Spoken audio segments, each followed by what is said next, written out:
नमस्कार विद्यार्थी मित्रांनो, मी प्राध्यापक जयंत वासने आणि आपण मराठवाड्याचा भूगोल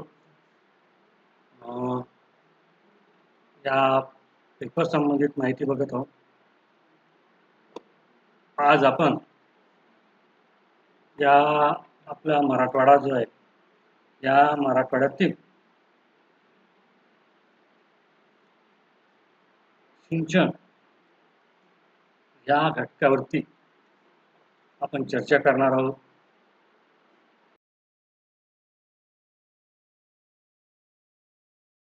त्यामध्ये मराठवाड्यातील या 8ही जिल्ह्यांचा समावेश यामध्ये होतो आणि या मराठवाड्यातील 8ही जिल्ह्यामध्ये सिंचनाचं कशा प्रकारे आज या ठिकाणी सिंचन कशा प्रकारे केलं जाते यासाठी कोणते साधनांचा वापर या ठिकाणी केला जातो, त्याचे सिंचनाची स्थिती काय आहे या सगळ्या घटकांच्या संबंधित आज आपल्याला या ठिकाणी अभ्यास करायचा आहे. मित्रांनो, आपल्याला या ठिकाणी सिंचन म्हणजे इरिगेशन हे आपण बघू शकता की पावसाच्या पाण्याव्यतिरिक्त शेतीला कृत्रिमरित्या आवश्यक ते पाणी पुरवठा करणे याला आपण सिंचन असे म्हणतो. म्हणजेच मित्रांनो, आपल्याला लक्षात येईल की भारत हा कृषीप्रधान देश आहे आणि या ठिकाणी भारतातील एकूण लोकसंख्येच्या 70% लोक हे कृषी आणि कृषी व्यवसायाशी निगडीत आहे आणि ज्यामुळे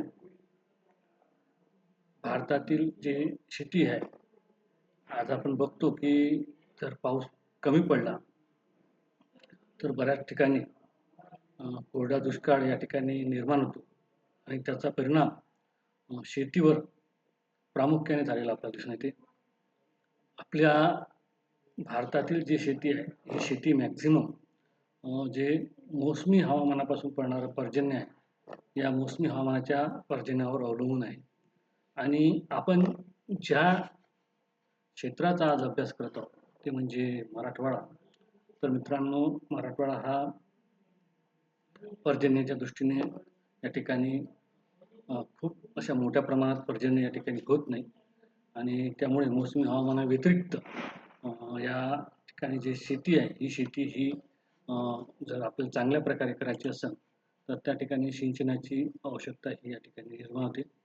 आधुनिक काळामध्ये जास्तीत जास्त उत्पादन घेणे आणि त्याचप्रमाणे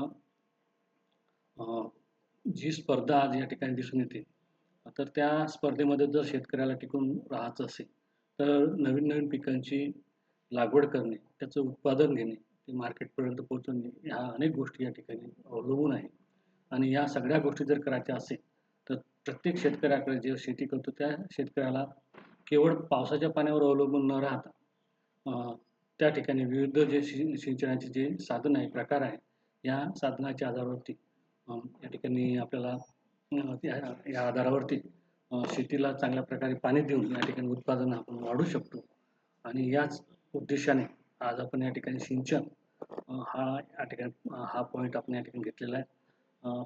या ठिकाणी इथे आपण बघू शकतो पावसाचे प्रमाण कमी किंवा अनियमित असलेल्या असेल तेव्हा सिंचनामुळे वनस्पतीची वाढ होते, पिकाचे उत्पादन वाढते आणि दुष्काळ परिस्थितीत ही शेती करणे शक्य होते.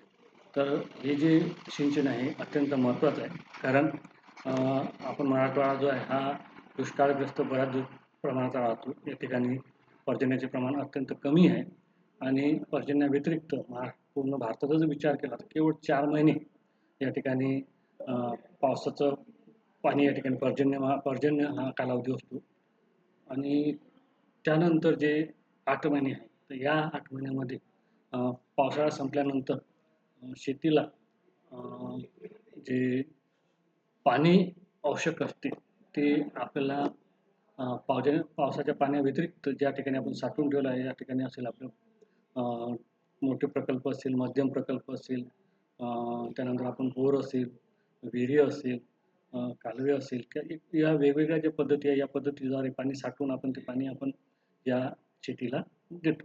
तर या प्रकारे यामुळे सिंचनामुळे त्या पिकांची चांगल्या प्रकारे उत्पादन हे वाढतं आणि दुष्काळग्रस्त स्थिती जी असते त्या शेती करणे शक्य होते.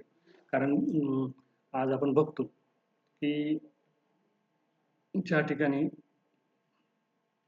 केवळ पर्जन्याच्या पाण्यावरच पावसावर जर शेती अवलंबून असेल तर तो शेतकरी हा केवळ निसर्गावर अवलंबून असतो. जर चांगला पाऊस झाला तरच त्याला पिकाचं उत्पादन हे वाढतं.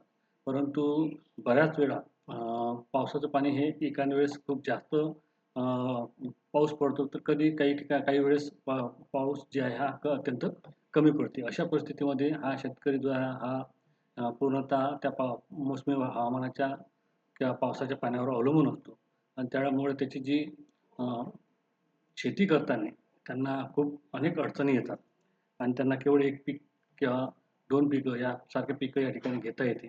ते जास्तीचे पिकं हे घेता येत नाही. तर आज आपण इथं बघतो की जर पावसाच्या जलसिंचनाची सोय असेल तर या जलसिंचनाच्या सोयी असलेल्या भागामध्ये शेतकरी हा एका वेळेस म्हणजे पूर्ण वर्षामध्ये 2 ते 3 पिकं किंवा त्यापेक्षा अधिक पिकं हे घेऊ शकतो. जर एखाद्या पिकामध्ये त्याला भाव किंवा काही कमी जास्त जरी झालं, उत्पादन नाही झालं किंवा भाव नाही मिळाला तरी बाकीच्या 2-3 पिकामध्ये त्याला त्याचं जे काही पिकाचं उत्पादन किंवा भाव असेल त्याच्यामुळे मिळणारा प्रॉफिट आहे, फायदा आहे हा निश्चितच प्राप्त होऊ शकतो. तर त्याकरता सिंचन हे अत्यंत महत्त्वाचं आहे. आधुनिक काळामध्ये सिंचनाशिवाय शेती करणे हे अशक्य असल्यासारखे दिसून येते.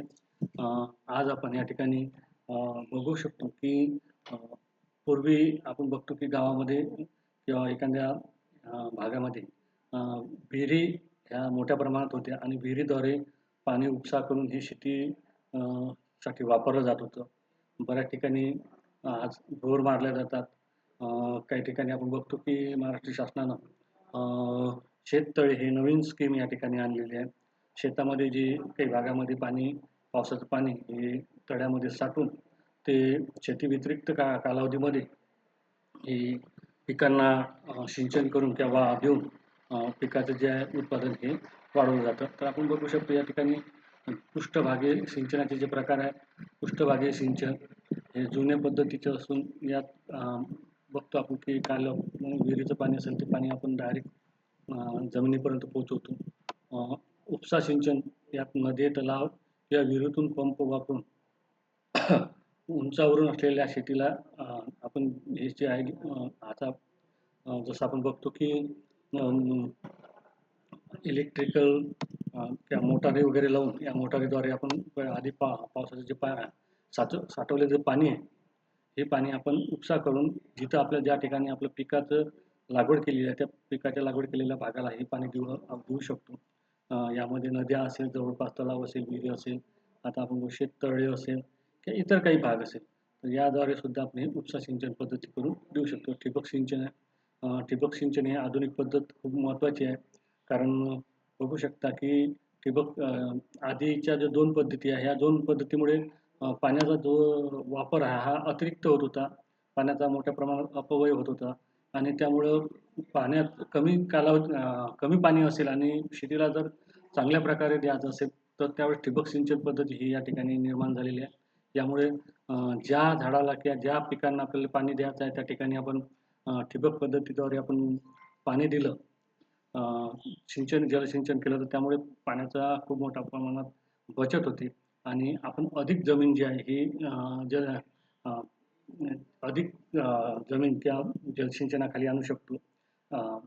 त्याद्वारे आणखीन मोठ्या भागावर आपण पिकाची लागवड करून त्याला जलसिंचनाद्वारे त्याला आपण पाणी पुरवठा हे करू शकतो. म्हणजे ठिबक सिंचन हे मोठे झाडं जे असेल आपण बघू शकतो की मोसंबी असेल, संत्रा असेल किंवा फळझाडं असेल तर या फळझाडाच्या मुळाच्या खाली म्हणजे झाडापाशी मुळाशी जर आपण ठिबक सिंचनद्वारे पाणी दिलं तर ते त्याला डायरेक्ट त्या झाडाला पाणी मिळतं आणि त्याच्यामुळे त्याचे जे पाण्याची बचत आहे ही मोठ्या प्रमाणात होते. तुषार सिंचन पद्धत ही सुद्धा या ठिकाणी महत्त्वपूर्ण आहे. आज बऱ्याच ठिकाणी तुषार सिंचन पद्धतीचा वापर हा बऱ्याच ठिकाणी केला जातो. मराठवाड्यात सुद्धा बऱ्याच ठिकाणी या पाण्याचा तुषार पद्धतीचा या ठिकाणी पाण्याचा वापर पद्धतीचा वापर पिकांना पिकांना पाणी देण्यासाठी वापरला जातो. प्रवाही सिंचन कालव्याद्वारे गुरुत्वाकर्षणाने पाणी शेतात पोहोचवले जाते. आज आपण बघतो की मराठवाड्यात या ठिकाणी अनेक मोठे प्रकल्प आहे. या ठिकाणी जायकवाडी प्रकल्प वगैरे आहे. तर या मोठ्या प्रकल्पाद्वारे अनेक कालवे हे काढले जातात आणि या कालव्याद्वारे पाणी हे शेतकऱ्याच्या जमिनीपर्यंत पोहोचवले जाते आणि त्याद्वारे शेतीला हे पाणी पुरवठा केला जातो. अनेक असे प्रकार या ठिकाणी आपण ठळक ते 5-6 प्रकार आहे, या प्रकारचा या ठिकाणी अभ्यास केलेला आहे. आपण या ठिकाणी आज बघितलं की कशा प्रकारे सिंचन हे अत्यंत महत्त्वपूर्ण आहे. कोणकोणत्या पद्धतीने सिंचन हे केलं जाते. तर हा पॉईंट आपल्याला या ठिकाणी समजला असेल. पुढच्या वेळेस पुढचा पॉईंट बघूया आणि या ठिकाणी थांबूया. धन्यवाद.